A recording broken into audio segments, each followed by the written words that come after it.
Two for the price of one today. During the next few minutes, we will explore two of Jesus' revolutionary sayings, which are, turn the other cheek and love your neighbor. Jesus offers grace in a blessing that transforms. Here is a story of our faith.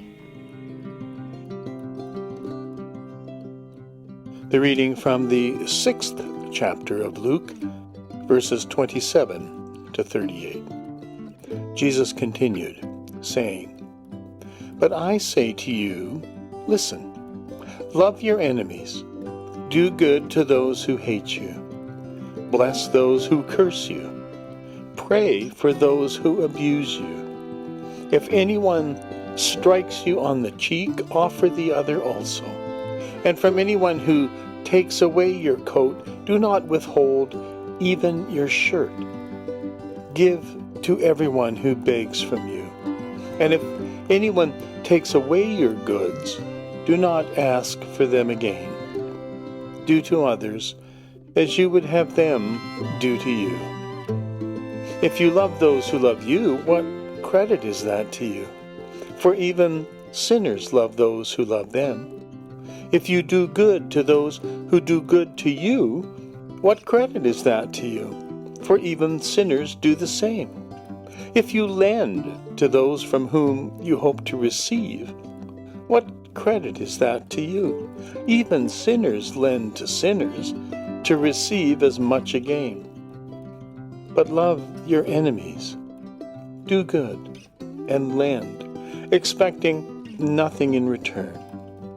Your reward will be great, and you will be children of the Most High, for He is kind to the ungrateful and the wicked.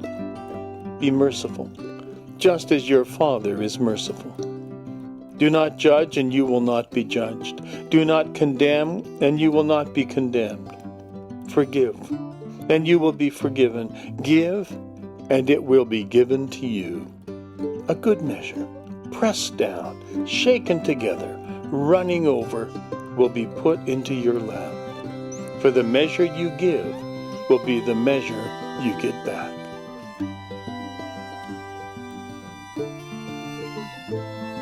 This is a story of our faith. One of the most popular courses at the University of Victoria is religious studies. Why? Because for the most part, our language and culture has been preserved and it is rooted in the Judeo-Christian tradition. A few days ago, I posted a meme on my Facebook page. It said, "When you learn how to sit at the table with your Judas, you'll understand the love of Christ." Interesting to me, the majority of comments were about who Judas was. For some, doctrine taught by the church has presented one or maybe two views that make meaning of Judas's life, and it has forever marked him with a negative permanent ink. Mary of Magdala, sadly, has been marked with the same pen of judgment, with little care for the entire story. To truly understand poets like Rilke and Shakespeare, we need to know the metaphorical world in which they swim. When we plunge the depths of traditions of metaphors in our own lives, we can make meaning of the concepts Rilke presented.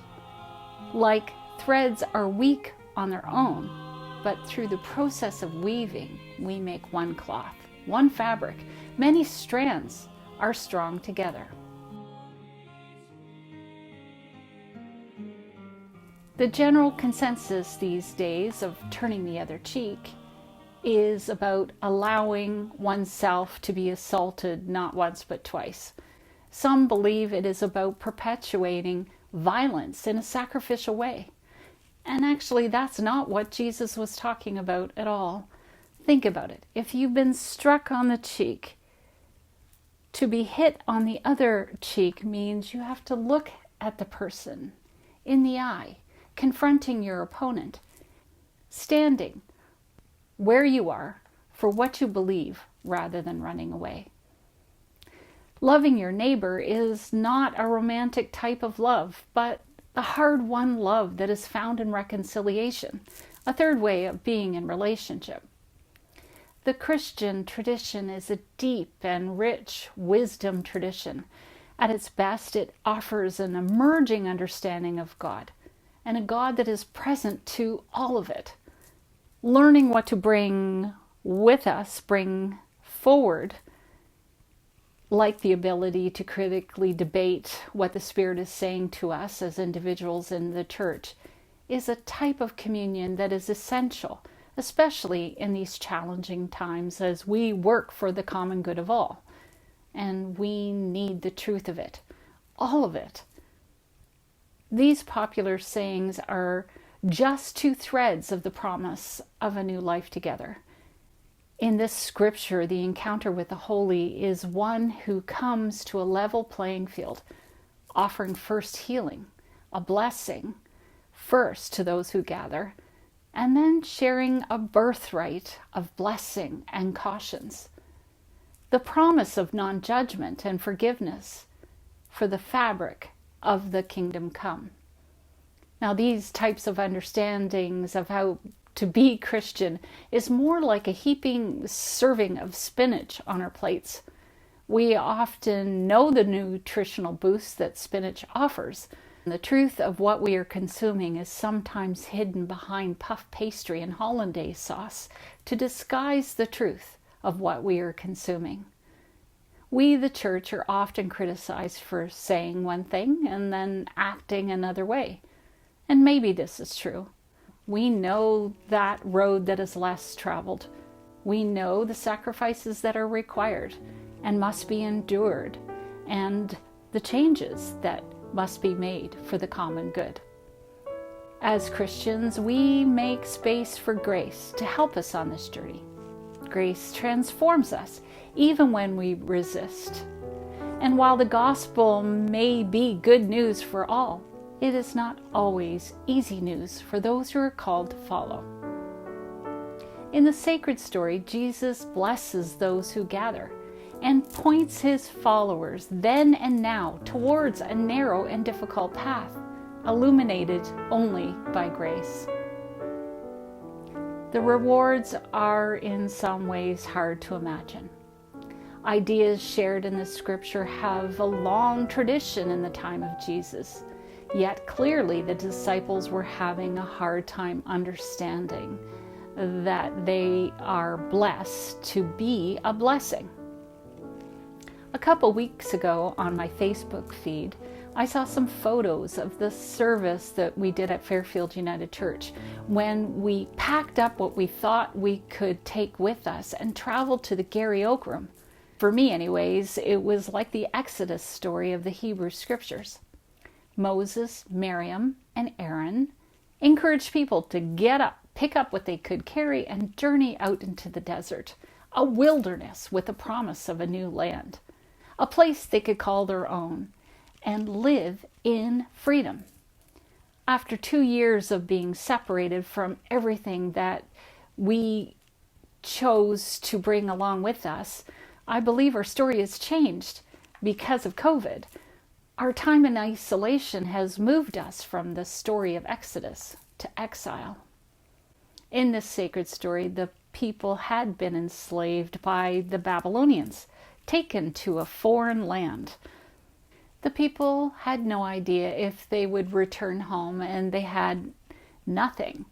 No religious practices, no priests. They really had nothing. For the people in exile, it was here, in that place and space, that the people discerned who they were, a blessed people. And they shared a story of creation that shared that the water and the sky and the land and the people were good. God of the exile was good. They opened their hearts to see the glimmers of a God who is in this space too. They found communion and singing and praying and sharing their sacred story. That story shared that they were a blessed people to be a blessing. When they were released and returned home to Jerusalem, nothing was as the people remembered or imagined. Everything had been destroyed. And they discerned that God was in that place too. Connecting in new ways has become a hallmark of our time. We watch computer screens and TV screens, we meet in parks, we use tabled church boxes with symbols of our faith, and we do our best to watch for glimmers of God's presence. New beginnings are intrinsically disorientating and anguishing. New beginnings are built from the wreckage of what has been outgrown, but not yet relinquished. Or so writes Cynthia Bourgeault, a modern-day mystic. Today, people who are on a path of enlightenment, I will leave you in a place of discernment with a part of the poem, A Poem by Lenora Rand, called Blessed to be a Blessing. We are not giving up. We are being welded together into a blessed mosaic of God's own wild, untamed imagination. God crafted an ending for a story that isn't over yet. We are blessed to be a blessing. Blessed and chosen and woven into more than we could ever be alone. Woven into a mantle of blessing, a holy embrace, a blessing of healing and wholeness and justice and restoration and good news for this whole broken and blessed world. We are blessed to be a blessing. Amen, amen, and amen.